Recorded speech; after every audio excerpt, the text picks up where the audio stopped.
All right, hello everyone. I want to welcome you to this session on Shared Kitchens 101. This is going to be a brief overview of the shared kitchen industry and the impacts that it can have on small businesses, specifically small food businesses. And I'm excited to share some of the things that I've learned working in the shared kitchen industry with you all today. So first and foremost, I just want to introduce myself. My name is Adam Kody. I'm the Director of Operations at ACEnet, or the Appalachian Center for Economic Networks. In this position at ACEnet, I've provided technical assistance to hundreds of small food businesses across Ohio and beyond. I'm also certified in better process controls, hazard analysis, critical control point planning, or HACCP, preventive controls, and I am a ServSafe instructor. If you'd like to learn more about ACEnet and the work that we do, please visit acenetworks.org. So let's start off with a definition here. So what is a shared use kitchen? So according to the Shared Kitchen Industry Overview from 2020, which we will be pulling from in multiple occasions throughout this presentation, a shared use kitchen is a place of business for the exclusive purpose of providing commercial kitchen space and equipment to multiple individuals or business entities to commercially prepare or handle food that will be offered for wholesale, resale, or distribution. Furthermore, a shared use kitchen where renters or members can rent existing infrastructure for hourly or daily time blocks provides a convenient way for food entrepreneurs to access existing infrastructure without the high startup cost. So that's just a nice little level setting as we work our way into this presentation. Just so if you're watching this, you can get a little bit of an early definition and understanding of what a shared use kitchen actually is. But as you'll find, there are multiple types of shared use kitchens as well. And the two that I'm going to start off, and the two most common that you might encounter out here in the world are commissary kitchens and incubator kitchens. All right, now we're going to dive a little bit deeper into what each of these are in the coming slides. So a commissary kitchen rents out kitchen time, equipment, maybe storage as well. Typically in these operations, there is little to no wraparound business support offered, right? It's kind of proposed as a get in, make what you're going to make, and get out approach. These are often great fits, these operations, for caterers, food truck operators, experienced business owners, individuals who maybe own a food business and are very simply looking for a space to make their products, a licensed space where they can make their stuff and be on their way. Conversely, incubator kitchens provide wraparound services, right? So maybe it's help with business development, business counseling, financial planning, access to retail markets, right? There might be some training opportunities or workshops like this one that could be offered by a kitchen incubator. All of this, inbound support, a whole staff dedicated, or maybe one or two people dedicated to helping a business set up and grow. But you're also getting those same production resources that you might find in a commissary kitchen as well. Some more models just to share with you all. Food hubs. You might have heard this phrase before and wonder what it means. So food hubs are aggregation and distribution centers for locally produced foods. They generally offer cold and dry storage areas for produce, fruits, meat, and dairy. They do often and sometimes feature a kitchen as well, or a processing space, maybe to do some light processing, maybe some packaging, some wash and pack type processing. And often food hubs are focused on the agricultural sector or farmers as well. And then there's food innovation centers. These are large facilities that offer a spectrum of food science, safety education, maybe technology or business services. A lot of times these are affiliated with universities. Ohio State has a food innovation center on its campus. And they provide technical assistance such as shelf life testing, nutritional analysis, and market research. They might have access to a few resources that your typical commissary kitchen food-based incubator might not. We also have accelerators. These are short-term programs that are designed to help a business that has high growth potential, right? So there's like a food business that maybe is showing some promise and is on an upward trajectory.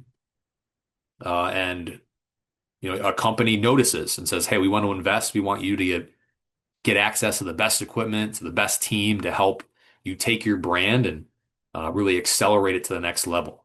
A lot of times, accelerators have a competitive application process, but in that process, if you are selected, you get access to industry leaders. You get to pitch to investors. A lot of times, these firms actually take equity stake in companies so that if they do succeed or grow further, they're getting a share in that success. Some examples of accelerators in the United States are Chobani and Land O'Lakes. Each have their own accelerator programs. And then finally, I will mention restaurant incubators and ghost kitchens. These operations set up as restaurant spaces that are offered on a short-term or pop-up basis. Sometimes it's a competitive process to be able to rent or access those spaces. They could also be like a food hall where vendors share common dining, prep, or sales areas. They could even be, if in the ghost kitchens concept, it's more likely to be a delivery-only restaurant, providing a low-cost licensed commercial space. Some of these concepts, especially the ghost kitchen restaurant incubators, um, came out of COVID, or maybe they existed slightly, but there was definitely a boom of sorts that occurred with people not being as comfortable dining out. So more and more ghost kitchens started to pop up.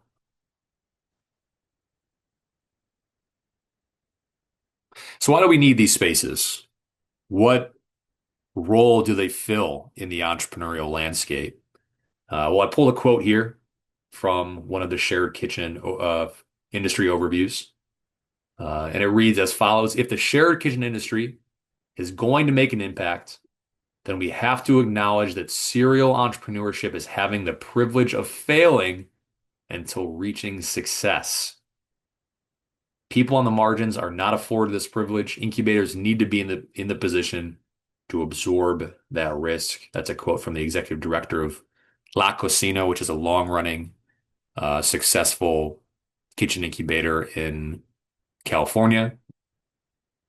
And my favorite part of this quote, we'll talk about it more in the next slide, is that privilege of failing, right? So what do we mean by that?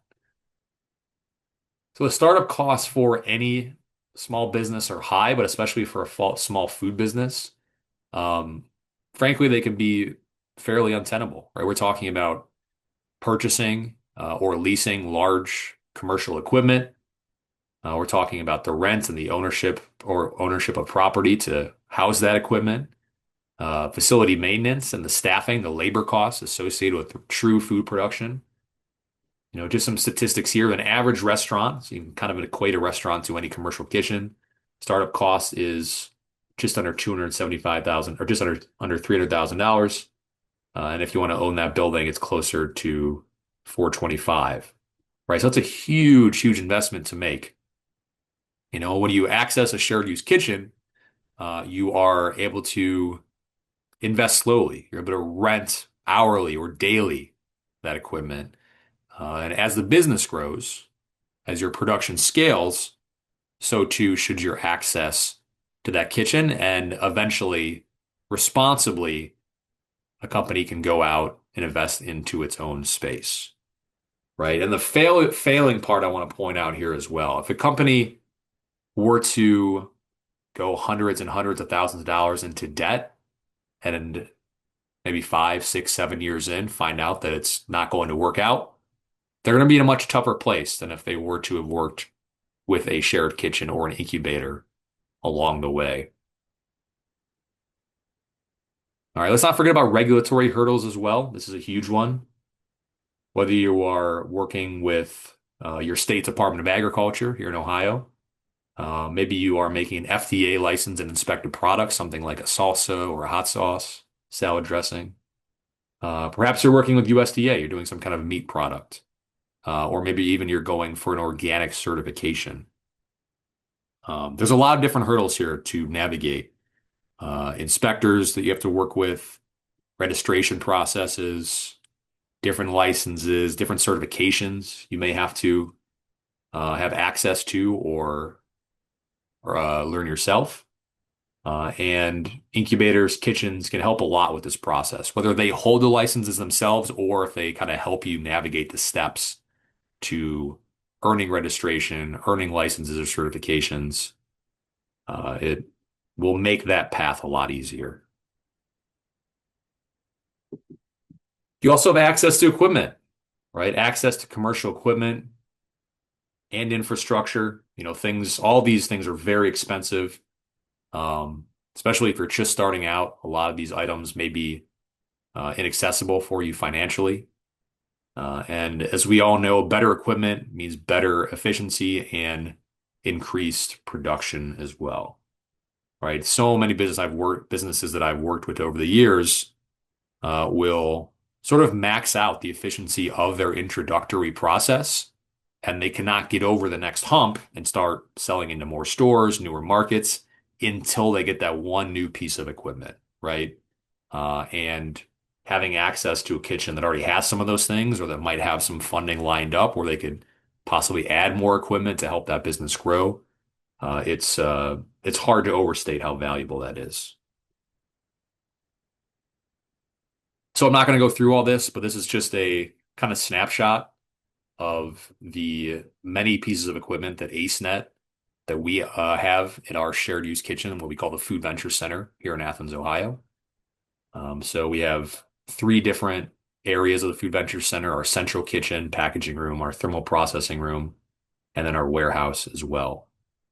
So if you work with ACEnet or a facility like ACEnet, this can give you an idea of just how much different equipment that you can have access to simply by doing the intake process and accessing the space.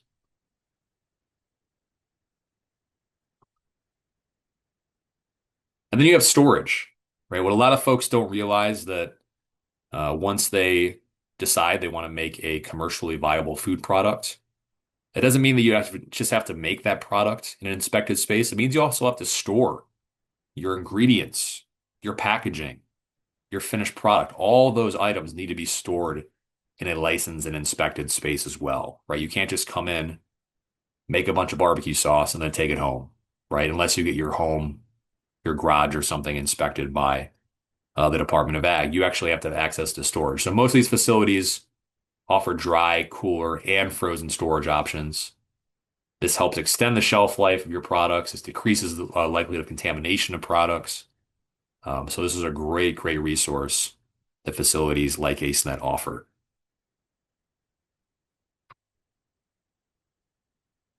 And these places are really all around us. I mean, when ACEnet opened the Food Venture Center in 1996, there was probably less than 10 shared use kitchens across the United States.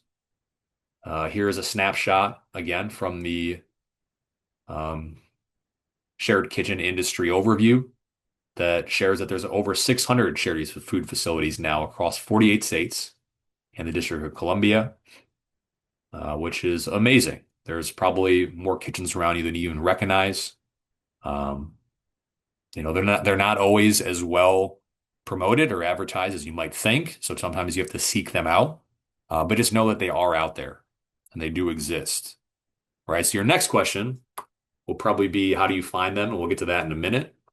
But the biggest thing that I want to share here is that shared use kitchens mitigate risk. Right? Kitchen incubators have been shown to markedly improve the long-term survival rates of small businesses. Incubated businesses have over double the success rate of those without the benefit of incubation after 6 years in operation, which after what you've learned today makes sense, right? You have this support, you have access to the production, so the infrastructure side of things, but also if you have access to some of that wraparound support, somebody you can check in with as your business starts out, as it grows, and as it scales, that plays such a huge role in any business's success, right? It's often easy for us to, um, focus on what we know and become kind of our own little interior echo chambers, right? But having somebody who you can kind of trust and talk about your business with on a day-to-day basis, especially over time, right? It makes a huge difference in what businesses succeed and which ones do not. All right, so here, where can I find a shared use kitchen? I'm going to recommend a platform called the Kitchen Door. This is the only online searchable platform for finding shared use kitchens in your area. Thekitchendoor.com. It's really easy. You go to that website. It's searchable. You put in your city or your zip code, and basically it'll pop up a list of kitchens that are in your area. You can adjust, how many miles from you, and it will kind of widen the scope as needed. Um, we're fortunate here in Ohio. We have a number. There's shared use kitchens in any of the big C's, Cleveland, Columbus, Cincinnati. There's multiple. We're down here in Athens, Ohio. We have people come from all across the state and beyond because of the services and the equipment that we offer here. That being said, if you're curious about a place closer to you, I think this is a great place to start, thekitchendoor.com. All right. Well, I want to thank you for your time today. And I encourage you to contact me if you have any questions about what you heard here today, about ACEnet and the services that we offer. You can contact me. Here's my email, adamk@acenetworks.org. And once again, thank you so much for your time. I hope you have a great day.